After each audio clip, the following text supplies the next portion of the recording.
Right guys, back on it to another job, another day, another job on the trusty 106 project. So we've got a little bit downtime before the next show, so basically going to be running through some of the small jobs that we've been needing to get sorted. So first one up at the moment is power steering. So power steering on this car has never worked, but it does have the pump and kind of all the general stuff that it needs for power steering on a 106. What we have done, just to kind of start to work through some of the tests, is tested fuses, tested all the kind of normal common faults and stuff. We also rewired the ignition switch under the dash to bypass that, to basically take that out of the equation as well. And basically we got to the point where we've disconnected the plug, as you can see here, jacked in two wires off of this into our trusty 12 volt supply down here, and it basically clicks in, but then doesn't actually move or go anywhere. So kind of suspecting that maybe it's just kind of seized, which is kind of the reason why it's not running and not working. So what we are looking to do at the moment is disconnect it. So right down there is the pump itself. So what we've had to do is remove the battery, we'll remove the intake and everything, just to kind of give us a bit more space. And down there, literally just down there at the bottom, there's one bolt, two bolts, which have two kind of straps that run over the top of it. Those are kind of what hold it down onto the bracket. And then we've got two pipes. We've got an inlet, three pipes. We've got an inlet, which is this reservoir that comes up to this point here. We've got an output and an input, which basically run up these two pipes here, which go into the rack itself, which sits basically across the back here. So what we're doing at the moment is we're just disconnecting this one, which I believe is the one that sends it. Anyway, either way, basically we've got a bucket underneath. We're just going to collect all the stuff that comes out of it, and then we're basically going to disconnect the whole pump, pull it all out, and see what we're left with. Hopefully we can kind of dismantle it, do a little bit of work on it to kind of maybe clean up contacts and stuff, and then fingers crossed we can get it to run again, which would be great, because otherwise it's a little bit of an expense to get these, because they're getting old, rare, and because it's an electric pump as well, a lot of kit car and track day users have them, because you don't, it's just easy because you just run a sort of a live feed to it, and then it just sort of pumps basically either way when you steer the rack. So a lot of people, yeah, as I say, been buying them up basically for their own project cars. So we're going to crack on, we're going to remove it, and then I'll catch you guys when we've got it out of the car, hopefully.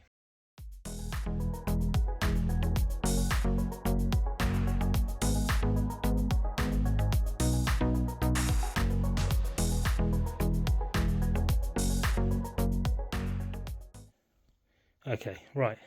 Success, but what an absolute mess that was to try and get that out.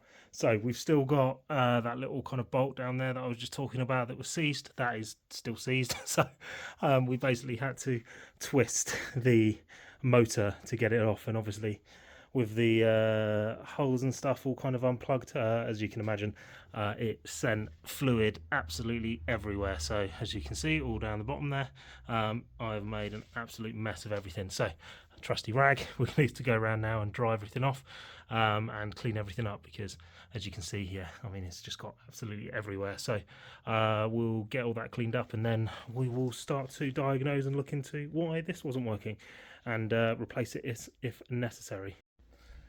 Right guys, a few days on, and the new pump has turned up. There is definitely some things that were unexpected with it, so let's just delve into it and show you guys what we've come up against. So this is the original pump, as you can see, all crusty and horrible. As you could tell from just earlier, we took the end off to see what the problem was, and the whole thing was burnt out and all crusty and basically locked up. So we now have a new / used pump, new to us but used, much better condition. As you can see, the difference between this and that is night and day. Way better, but there are a few things that we've noticed which are different. Now, both of these are external reservoir. Basically what that means is that it has this kind of connection point. This one, however, came with a different pipe that was actually more of an S-bend, so that's an interesting thing with that, whereas this one's come with a straight with a kind of braided hose on it. Now, I mean, I prefer the look of this one, definitely, but it's just interesting that between the two, that was a definite difference.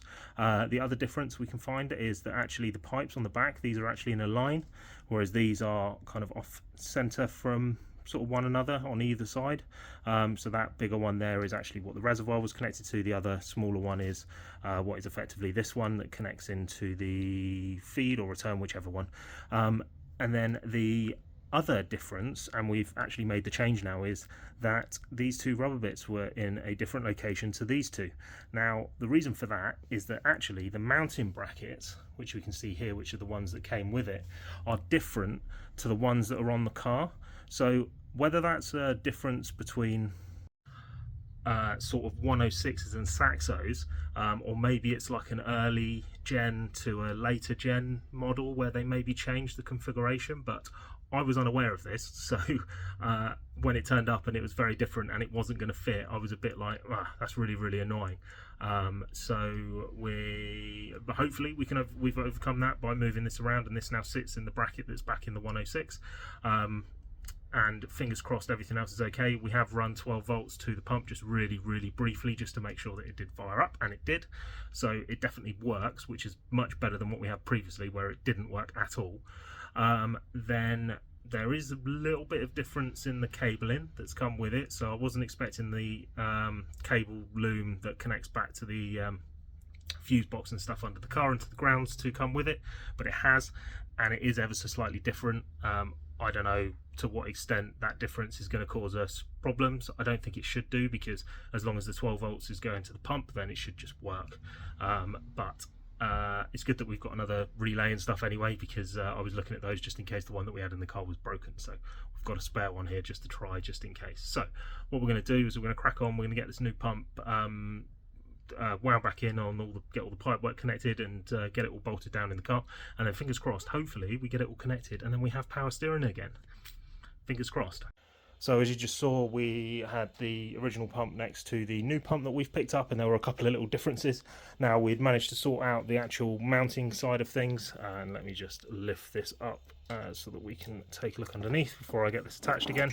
But if we're looking at the pump, which now sits nicely down here, basically this pipe that runs across here, so there's like a sort of nub, as you can see there on the end of this pump, which isn't there on the previous pump, which means that this pipe kind of clashes with it. And now that wouldn't usually be an issue, because you'd have the nut on the end of this which would be kind of loose, but as you saw with us trying to get this out, that nut has completely seized onto the pipe itself, which means that we had to effectively lift this whole mechanism kind of up here and take off this upper coolant pipe, and then basically wind the pump onto the pipe itself to get it to fit.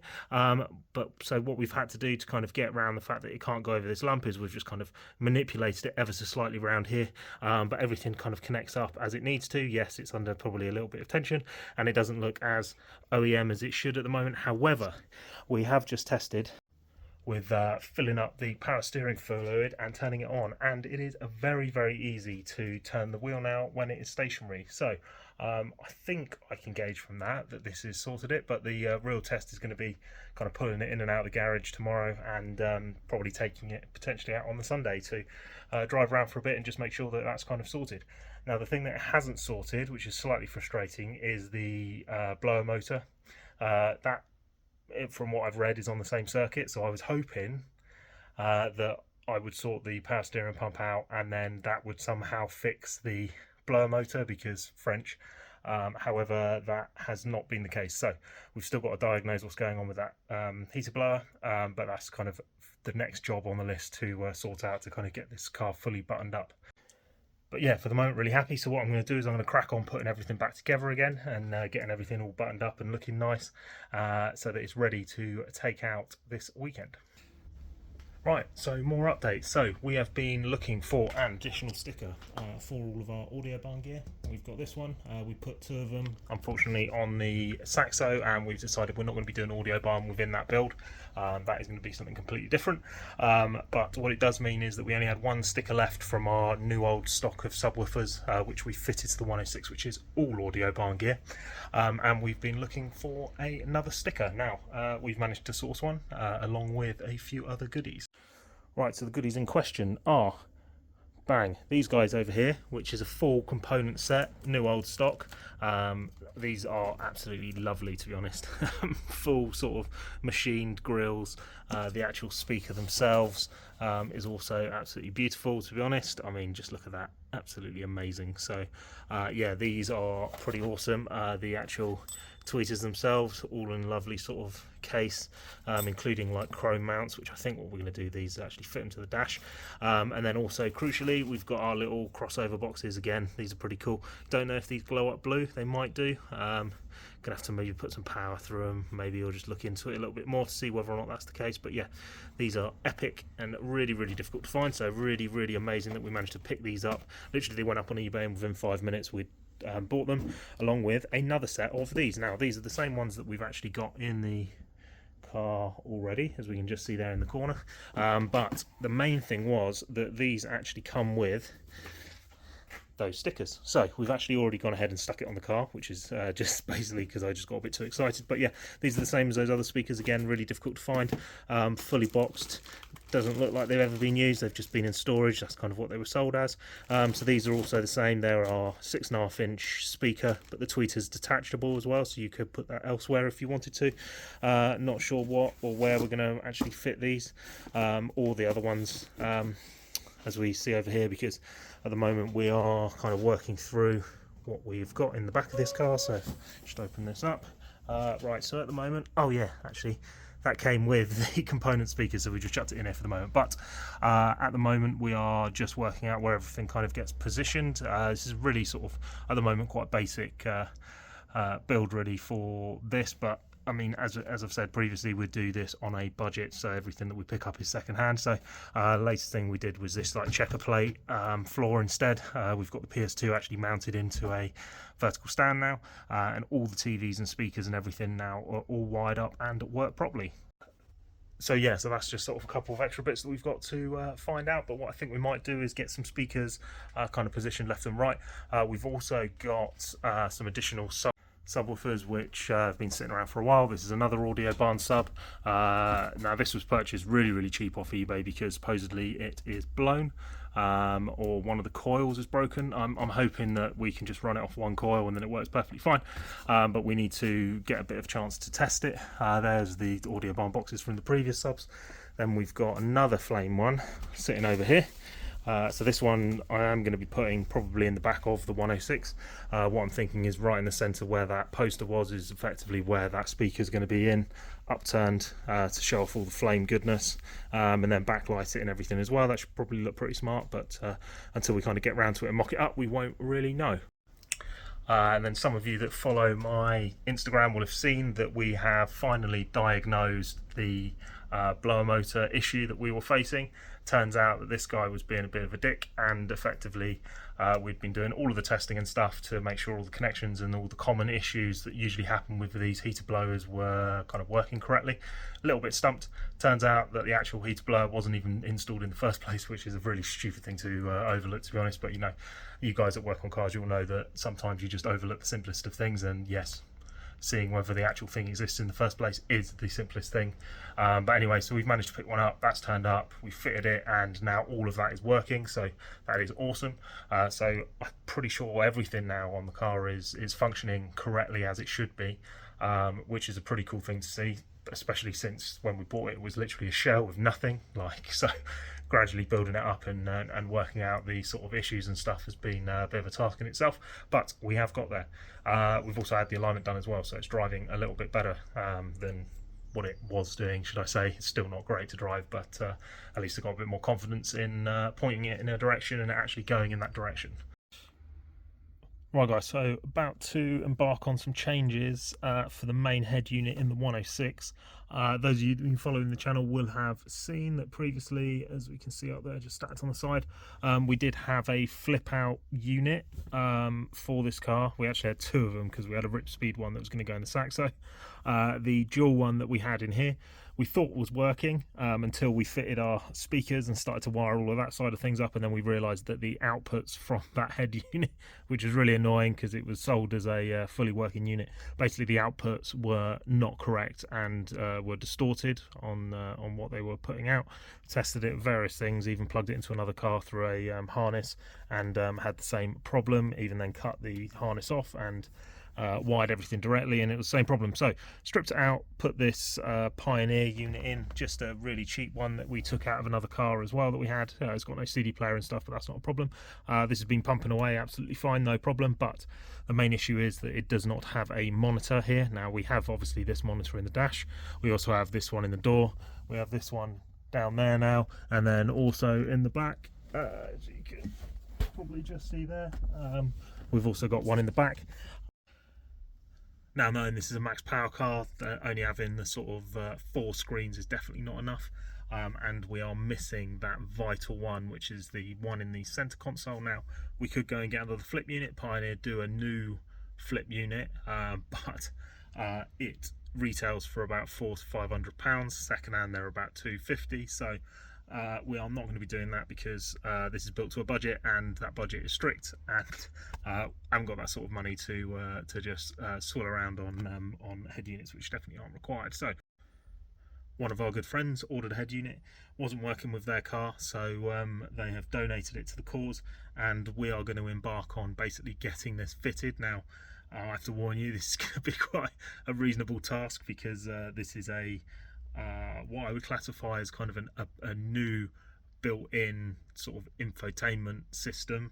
So we've kind of stripped it back to basics, but it's definitely going to require some work to get it to fit in this dash, and it could look completely awful, and then we're going to have to do something else, because this is going to require cutting into this dashboard to get it to fit, and basically fiberglassing and building, maybe even 3D printing actually, an enclosure for it to kind of make it all match as we'd like it to on the dash. So I'm going to show you what it is.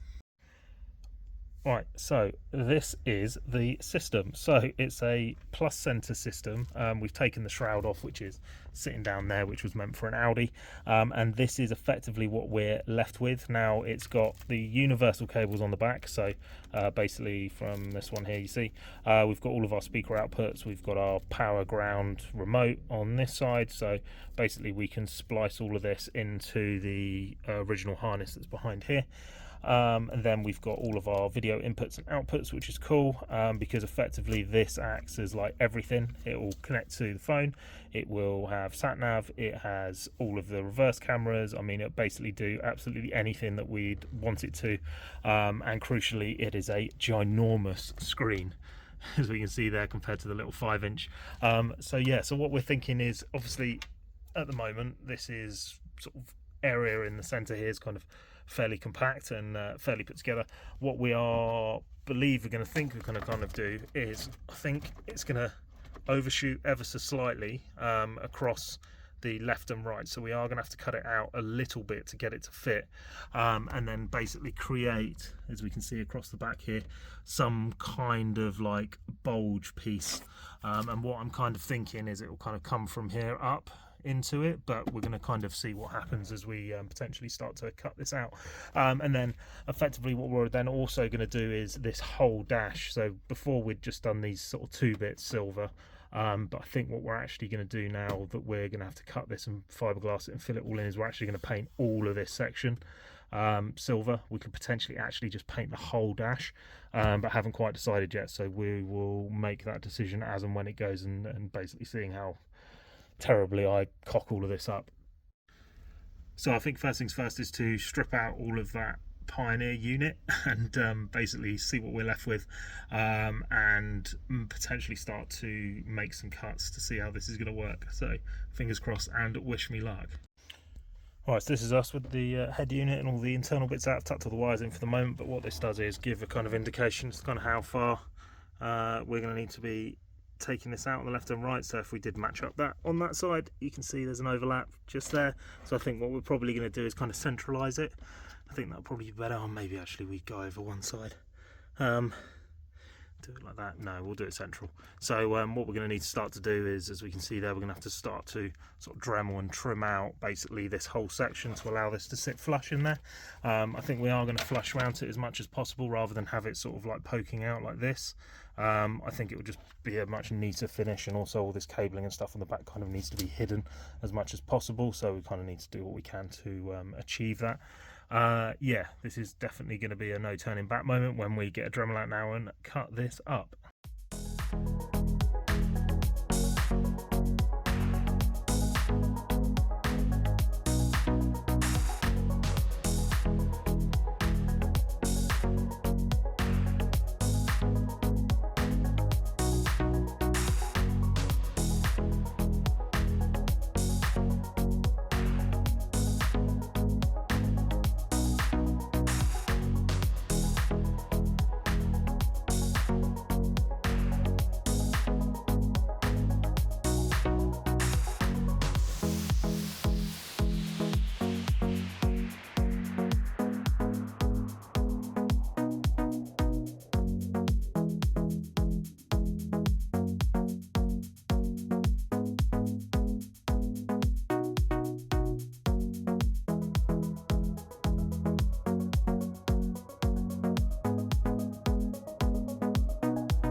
Right, boys and girls, so where are we up to? So yeah, cutting out a fair bit more than was fully expecting. So effectively we've cut the sort of bezel out to kind of house the head unit.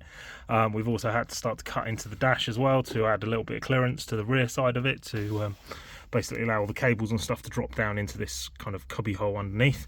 Yeah, it's definitely been an interesting one, cutting into a lovely dash which looked reasonably sort of finished, basically to try and fit all this stuff, but needs must, you know, if you're going to make something that's interesting and special, you kind of need to break some eggs to kind of get to the place that you want to be. So yes, it does look terrible at the moment, but it will definitely look good when it's finished.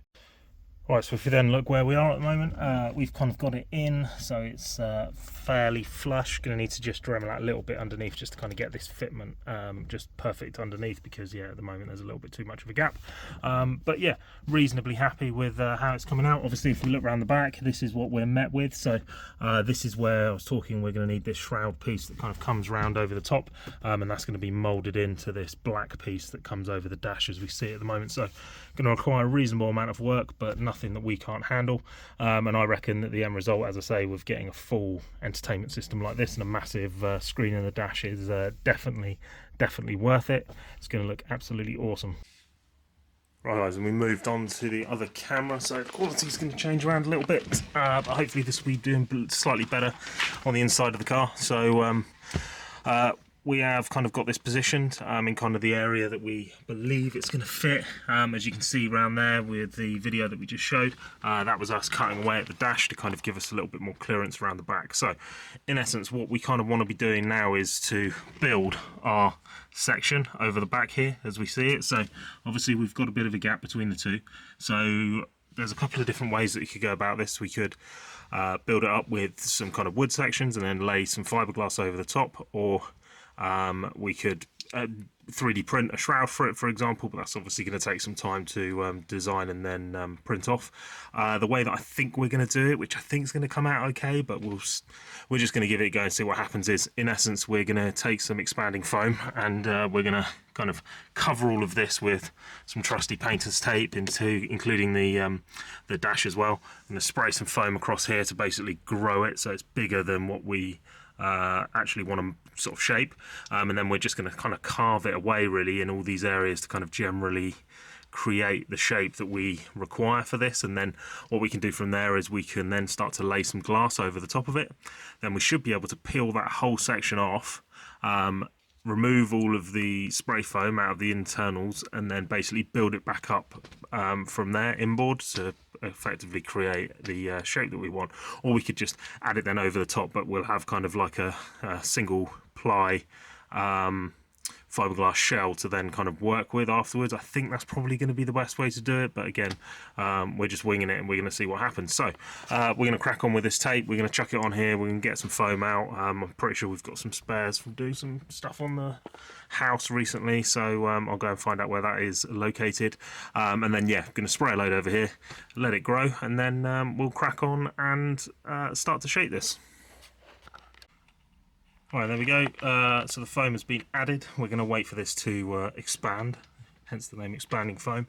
But in essence, what we've done is we've just covered the whole area in painter's tape, built kind of a little ledge over the top of the head unit, and then basically just plastered it with a load of expanding foam. Hopefully this will grow to sort of quite a substantial amount, and then what we'll effectively start to do is trim off sort of the main excess areas, and then we can just start to shape the corners and kind of how we want this to blend into the dash, because ultimately it's going to become part of this section of the dash which kind of sits on the front of the main dashboard. So this whole fascia piece will come in, and then we'll work out some mounting brackets for the back of the head unit because we've lost the clips and stuff that were on the original shroud. But yeah, in essence then we'll paint this whole piece, or get it wrapped. I could get it wrapped actually the same colour as the car. That would look pretty sick, to be honest. So Andy, if you're watching this video, going to be hitting you up potentially for wrapping the centre section of this dashboard, which I'm sure you're going to be absolutely thrilled about. But anyway, we'll come to that as and when needed. Yeah, so we're just going to wait for this to expand, and then I'll catch you guys once it's happened. Right guys, so all the stuff got left overnight, and as you can see we've now got a big lump of whipped cream on top, but this is now solid. So the plan of action is that we've got some trusty cutting tools down here, and we're just going to start to sort of create a shape other than a big blob on top of a dash. So yeah, I'm going to crack on. I'm going to do some shaping on this, and then I'll catch you once I've got a reasonable shape around this head unit to go on to the next stage. Right, so now we're here just with kind of a general shape, kind of start to loosely match this bit here. I think coming through the centre, that's going to look pretty good.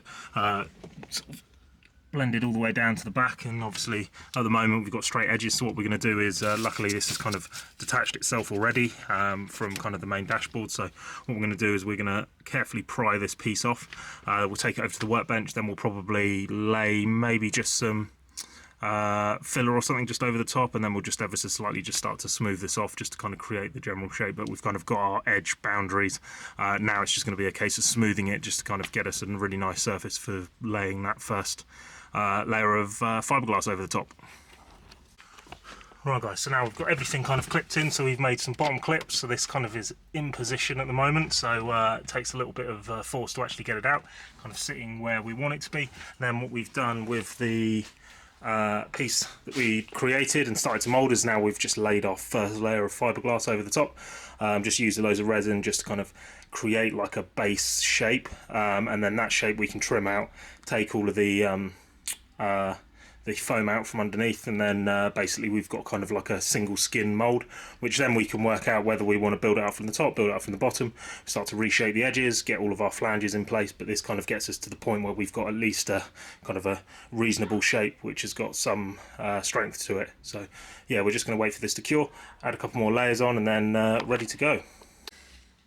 Right, so there we go guys, so that is the first layer on there. We've just done a little bit of trimming on the edges, as you can see around the side here, but this is now sort of a nice sort of solid piece. So what we're going to do from here is just kind of lay this one up, hopefully over the top of this, as we can see, just like that, just to kind of get an idea as to kind of where everything's sitting at the moment, because obviously we've made some changes to how this is kind of mounting in here at the moment, so we're probably going to need to do a little bit of rework onto this piece.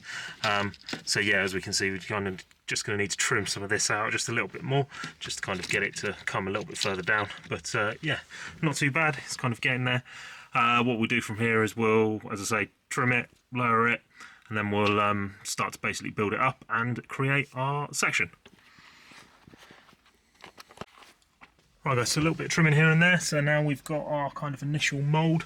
What we're going to do now is we are going to take the head unit back out. We're going to start to basically glue this into place after we've kind of masked up all the surrounding areas where we don't want to get anything, any extra material on there, and then we're going to start basically layering over a bit of filler to effectively start to build this up and make it nice and smooth. Right, so now guys, we've got our loose shape made out of fiberglass, so I think what we're probably going to start to do from here, because I think from a sort of amount of work that we're going to be required to do on this, if we do this and basically glue it in place and stuff, and then have to rework it afterwards, this sort of main bit of the dash is going to have to come out. It's going to be a hell of a lot of work, a lot of smoothing. So what I think I might actually do is take this off, use this as like an initial template to basically take measurements from, pull it into 3D CAD, and then effectively create a 3D capping model where we can sort of sort out the all of the sort of blends going in, and we can print it a lot thinner and basically 3D print ourselves a shroud that goes over the top. Also gives us the option to tweak and change it as and when we'd like. So I think realistically that's probably the best route to take, and then when we sort of go from there, then we'll be able to kind of mimic some of the maybe interior plastics, or maybe even change it so that we have some like gauges above it, because when I was kind of putting this together I thought, oh yeah, actually it'd be pretty sick to have a couple of gauges up the top, but that's the only sort of stuff that you come across when you start to design these things. So I think we're going to probably take a look at that and see what happens, and then we will go from there. Right guys, so we're a little bit of time on. We have developed this little 3D printed mould based off of what we were fiberglassing just a minute ago. So basically we've carried this upstairs, we chucked it on the 3D printer and done a first off. This is just to get the basic shape and just make sure that we're kind of going to start to fit it properly. What we're going to start to do is, I've already tested it and it fits perfectly over the top of the new head unit, as you can just see in there. But what it doesn't account for, because I've left it with oversized edges, is these kind of areas as we see it here on the side, need to have a bit of curve in them, kind of coming down here. So what we're going to do is we're going to start to trim this back until it kind of starts to fit properly, and then we can use this to take all of our measurements off, redesign the CAD ever so slightly, and then print off a final part. Right, and just to show what we are left with, bear in mind this is kind of the initial one, we've just kind of trimmed it loosely, but this is kind of what we're aiming for. So this is now the 3D print that sits over the top.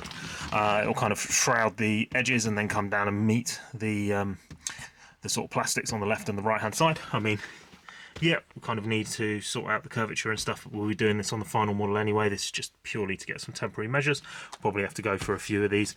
I think what we'll probably do is put a much bigger rad on this backside just to kind of marry some stuff up sort of slightly better, and then we'll change, I think, the rad that I put and the chamfer around the front edge of this, just to kind of give it a bit more of a mimicked aesthetic to kind of this piece here. Now it's not going to stay this particular colour, we're going to do it with a textured paint once we've filled in all the sort of build lines and stuff, but for the moment that kind of gives you an idea of what we are aiming for. Let's crack on. Right, so that's where we're up to on this. We've just sent it upstairs. We're just 3D printing a new one where we've just redeveloped our edges and stuff that we just shown. We're going to 3D print that, get that sort of glued on here basically, and then we're going to start to blend in between and get this whole dashboard painted and sorted out to get this fully fitted. Something else that we did as a mini thing in the background is, as you can see in there, the speakers that we just showed, that is where we have fitted those particular ones in the back of this build. So we've got both of our 6.5 inches, one there and obviously one there, as you can see. Then we just need to run the wires for them into a new amplifier, and then those and our subs and everything starting to look pretty damn sick. Right, so that's probably going to be it for this episode. We've also made loads of progress on the saxo door cards, so that is going to be coming up on the next episode, which will be coming shortly. We've got them in the car, speakers on, ready to get that off for its MOT. Again, just need to book it in, but I think I'll probably put the door cards on while we get it booked in, so it doesn't sort of have that slight grey area when someone gets in it and it's got no door cards in it.